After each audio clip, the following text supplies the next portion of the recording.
लोग बदलते क्यों नहीं? कभी आपने फील किया है कि आपको पता है कि आपको क्या बदलना चाहिए, फिर भी आप दोबारा वो ही गलती कर बैठते हैं। आपको पता है कि सुबह जल्दी उठना चाहिए, आपको पता है कि अपने लोगों की बात ध्यान से सुननी चाहिए, आपको पता है कि गुस्सा करने के क्या नुकसान हैं, फिर भी सब कुछ जानने के बाद भी आप बदल नहीं पाते। यही सवाल उठाते हैं रॉबर्ट केगन लिसा लास्कोलाही अपनी शानदार किताब लोग बदलाव से नहीं डरते बल्कि वो अपनी छिपी हुई मान्यताओं के कैदी। कल्पना कीजिए, एक अनुभवी मैनेजर है राजेश। हर साल उसकी टीम कंपनी के अंदर कमजोर प्रदर्शन करती है।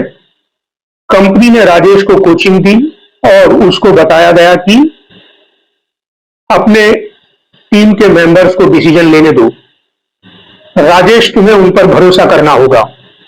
राजेश ने अपना सर हिलाया, मैं समझ गया। और वास्तविकता में वो हर ईमेल खुद चेक करता है और टीम मेंबर्स के हर निर्णय में वो स्वयं हस्तक्षेप करता है।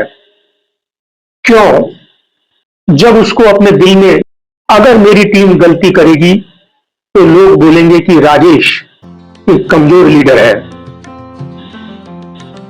देखिए, यह डर उसकी गुप्त वफादारी थी। वो बदलना चाहता है लेकिन परफेक्ट दिखने की वफादारी में उसको बांध रखा है।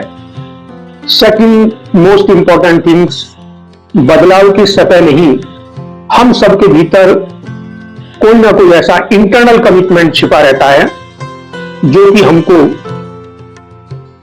बदलाव से रोकता है। जैसे किसी व्यक्ति विशेष में यह आदत होती है कि वो सबको खुश रखना चाहता है। कोई यह चाहता है कि कभी भी उससे किसी भी तरह की गलती ना हो। तीसरे केस में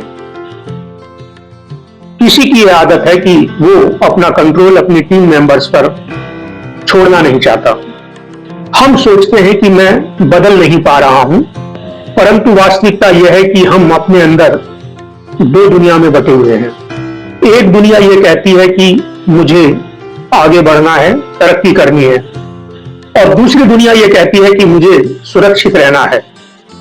और जब ये दोनों टकराती हैं तो इंसान आगे नहीं बढ़ पाता। केगन और लाही इसे कहते हैं इम्यूनिटी टू चेंज, यानी बदलाव के प्रति हमारा इम्यूनिटी सिस्टम्स। हमारा मन उसी चीज से हमको बचाता है जो हमारे लिए आगे बढ़ने में सहायक है। बहुत से ऑर्गेनाइजेशन भी इसी ट्रैप में फंसे हुए हैं। यह कहानी सिर्फ आदमियों की नहीं है बल्कि यह कहानी काफी ऑर्गेनाइजेशंस की भी है। कंपनियां चाहती हैं कि हमको इनोवेशन चाहिए, परंतु वो अंदर ही अंदर डरती भी हैं कि अगर यह तरीका फेल हो गया तो क्या होगा। कंपनियां कहती हैं कि हम लोगों को काम करने की स्वतंत्रता देंगे, परंतु वो लंबे चौड़ा प्रोसीजर्स और राइटअप बनाती हैं जहां पर एम्प्लॉय उलझ कर रह जाता है। यानी संगठन या कंपनियां भी वही करती हैं जो एक व्यक्ति करता है। वो अपने डर को छुपाकर बदलाव का नाटक करती हैं। तो इसका समाधान क्या है? केगन और लाही कहते हैं कि निर्णय से ज्यादा इंपॉर्टेंट है जागरूकता, अवेयरनेस। बदलाव का रास्ता शुरू होता है हमारी अवेयरनेस या जागरूकता से। हमको अपने डर को एनालाइज करना होगा और देखना होगा कि मैं किस डर की रक्षा करने के लिए अपने को बदल नहीं पा रहा। जब आप अपने डर को पहचान लेते हैं तो बदलाव संघर्ष नहीं, मुक्ति बन जाता है। अगर आप लीडर हैं तो लोगों को सिर्फ टारगेट मत दीजिए बल्कि उनको उनका आईना दिखाइए। उन्हें यह देखने दीजिए कि कौन सी छिपी हुई वफादारी उनके बदलाव का रास्ता रोक रही है। क्योंकि सच्चा बदलाव वहीं से शुरू होता है जब कोई व्यक्ति अपने आप से यह कहता है कि अब मैं अपने डर से बड़ा बनूंगा। लोग तब नहीं बदलते जब आप उनको बताते हैं कि सही क्या है। वो तब बदलते हैं जब उनको यह एहसास होता है कि वो क्या हैं और वो क्या बन सकते हैं।